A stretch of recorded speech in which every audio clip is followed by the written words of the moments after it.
I would say spare me the self-victimization. I just mentioned earlier to Jeremy, the entire Democratic Party in Congress does not support Palestine. It still supports Israel, even while 8% of Democrats told Gallup this month that they support Israel's actions in Gaza. In Congress, it's about 88% of Democrats. So the actual Democratic Party, the organized party, the leadership, the establishment, the presidential candidates, the senators, the donors, or organizers, the DNC, they are all hardcore still pro-Israel. They are not pro-Palestine. The idea that your friend would say this is a party that welcomes Zoran Mamdani, are you kidding me? Zoran Mamdani has still not been endorsed by Chuck Schumer, has still not been endorsed by Hakeem Jeffries, had Islamophobic abuse thrown at him by Kirsten Gillibrand. Give me a break. If anything, it's the other way around. You have a pro-Palestine candidate, a Muslim immigrant, as the Democratic mayoral nominee, and the party can't even get behind him. Why? Not because of his freeze the rent policies, but because of his Palestine position. So I would say that this kind of wanting to be the victim is great, but it's not true at all. And Israel behaves in the same way. Oh,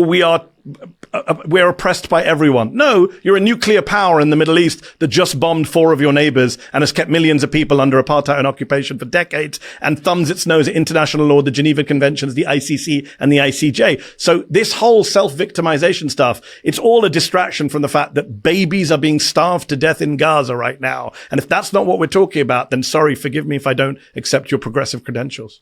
Well, I just think that it's just too simplistic, Mehdi, and I really respect you, but, you are just simply making this into a black and white issue and not hearing. Genocide is a black and white issue, Jeremy. Forgive me. Mehdi Hasan sat down with Pod Save America, who's trying this new Piers Morgan style of content where they get people who nominally disagree and have them debate a topic, which is great.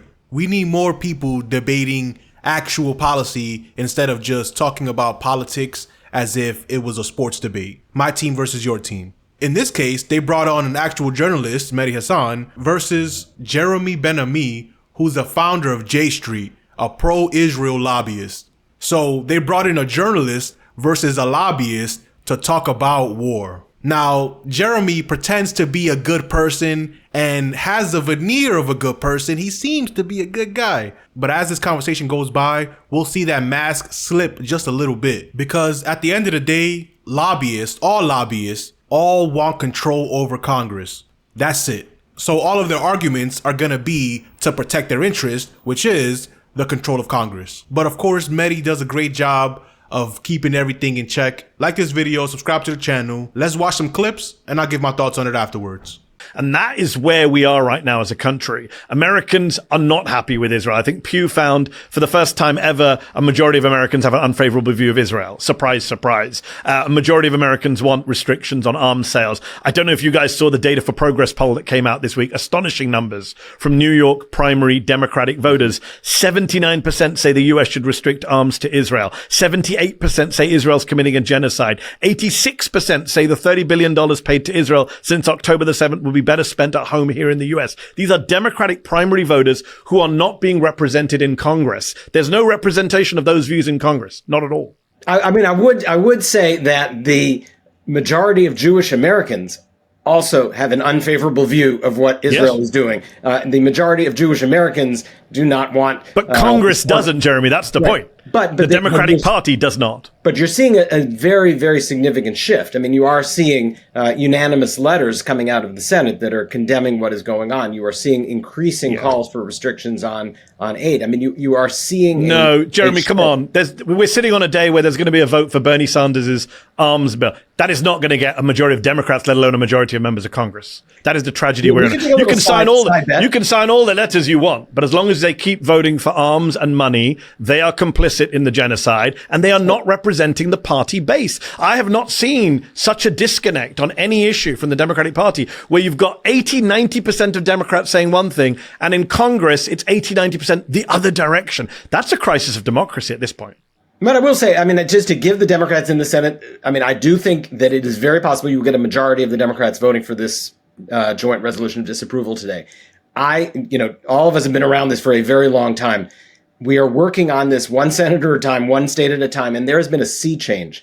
And if you had introduced this kind of a resolution a few years back, you would have maybe gotten Bernie, and won yes vote. And I believe we're at the point now where you're going to get a majority of the Democrats in the Senate. And I think it's a sea change, Mehdi. I think, change doesn't happen. I hope you're right. But, it took 22 months of 60,000 people dead and 17,000 children dead and a man-made famine for them to even come out and vote on some resolutions and sign some letters. So, look, I'm all for welcoming people. Tommy was having this debate on Twitter the other day. I'm all for welcoming people who change their minds. I'm all for Angus King coming out strongly against Israel. But that doesn't change the fact that for the last 2 years nearly, these people, Democrats in Congress, were A, not representing the American public, and B, supporting a genocide, arming a genocide, funding war crimes, funding Israeli snipers shooting kids in the testicles, funding torture in Israeli gulags, funding, the blocking of infant formula going into Gaza. That happened on a Democratic president's watch. That happened on a Democratic senator's watch. And that, I think we really have to have a reckoning about that. And if you're thinking, I wonder how that vote went. Well, it lost 27-70. It had no chance. It's just another fake show of support, which has been Bernie Sanders' calling card his entire career. It's kind of sad because he tricked me. I'm not afraid to say he tricked me in 2016. But this issue fully shows that he doesn't really care about anything besides his own seat. He's never going to actually stick his neck out on the line and fight for something that's not entirely popular with his peers. If the rest of the Congress is not for something, then he's going to pretend like, oh, I'm kind of not for that. But he's not going to actually do anything. He's not going to put pressure on nobody to do anything different. Even when he's interviewed by CNN at this late date, he still won't even say the word genocide.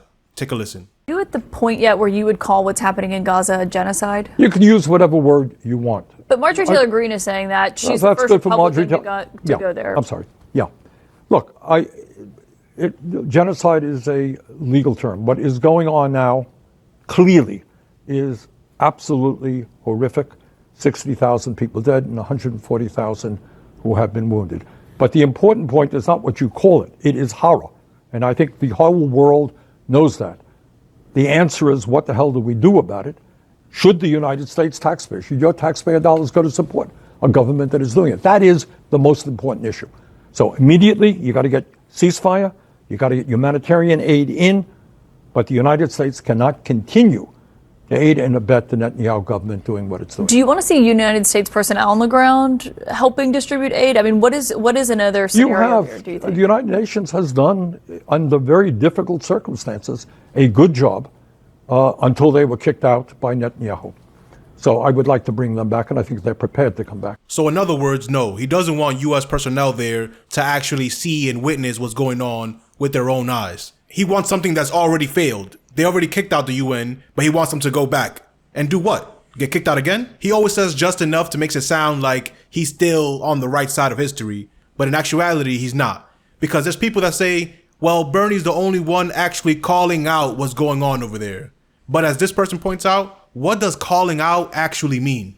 They say, quote, Bernie's a senator who won't say genocide, apartheid, or permanent ceasefire. Didn't lend support to Cori Bush ceasefire resolution with 18 co-sponsors, opposes peaceful economic boycott, and then worst of all, joined Lindsey Graham's pro-genocide resolution last week. As they point to, Bernie Sanders backed the resolution which greenlit the reignition of the Israeli genocide. Hours later, 400 Palestinians were slaughtered. So Bernie's usually a good guy, that's how I see him, but it's only because he plays within the rules that he's allowed to play in. He makes the noise within the little box that he's allowed to make the noise in. But when the situation is real like this, and he can actually be a force to be reckoned with, he chooses to be timid. And that's going to be his lasting legacy.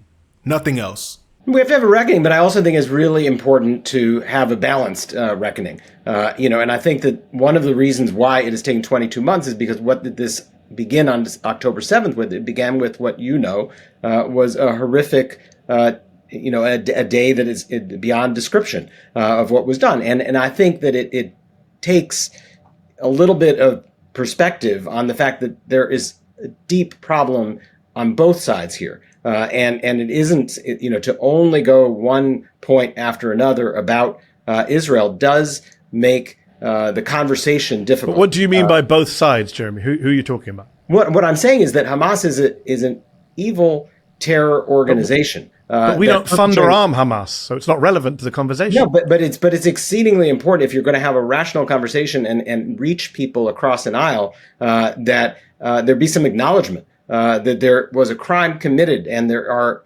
terrorists on the other side, and their worldview. But that's all we've acknowledged, Jeremy. But that's all we've acknowledged for 22 months. Like every American member of Congress only talks about Hamas and hostages, doesn't talk about Palestinian deaths, and hasn't voted against arms restrictions or leverage. To go back to where we started, forget ending arms sales. You said you support conditioning aid. You support using arms as leverage. That has not been the case in the Democratic Party in government. Joe Biden barely paused one set of 2,000-pound bombs. That's it. Otherwise, he gave Netanyahu everything he wanted. So the Democrats, I take your point. It was look, October 7th was a horrific day, but every day since October the 7th has been a horrific day for people in Gaza. I know that you know, there was no good part of this war. I know J Street came out for a ceasefire in about January, but that doesn't mean October, November, December were not horrific months for Gazans who were being bombed with US bombs. Thousands of people died in those first few months after October the 7th. Right. And October 7th happened. And for those of us in the Jewish community, those of us who have friends and family who died on that day, those of us who are, really, really deeply committed to finding a peaceful resolution to this conflict, that first few months was a very, very difficult period. And it remains a very difficult period for the people whose families are still in tunnels underneath Gaza. I mean, it is important. Again, I think it is a one-sided presentation of this that makes it difficult to come to a positive place for American policy, for communal dialogue. There is a terrorist group holding people hostage. If tomorrow they decided to release the hostages, all of this would end too, right? Jeremy, you don't believe that. You don't believe that. No, you don't. Come on. Do. That you're J Street, you're not AIPAC. That's an AIPAC talking point. That if you true. release the hostages, this all ends. The Israeli government made it very clear that is not the case. The Israeli government made it very clear they're staying in Gaza. Israeli ministers, the settlements ministers said it just last week. It's not about the hostage. Smotrich has said it. Netanyahu has said it. They've all said that this is not just about the hostages. Come on. They could release every hostage tomorrow. They've made it very clear. The ethnic cleansing of Gaza is happening in front of our eyes. It's happening with a Trump green light. Netanyahu has not hidden it. Smotrich has not hidden it. Ben Gvir has not hidden it. In fact, opposition politicians who you've praised have not hidden it. So please, let's not fall back into that trap that if the hostages were released, this would all be over tomorrow. It's just not. It just defies what we've seen for 22 months. Anybody on any side of any argument who is making the case that it is a 100-0 situation where the entirety of the blame, the entirety of the problem lies on one side, I have a problem with that. And, I just don't think it is true. I think it depends what we're talking about though, Jeremy, right? Like, I agree with you. 100% of the problems in the Middle East are not on one side. Agreed.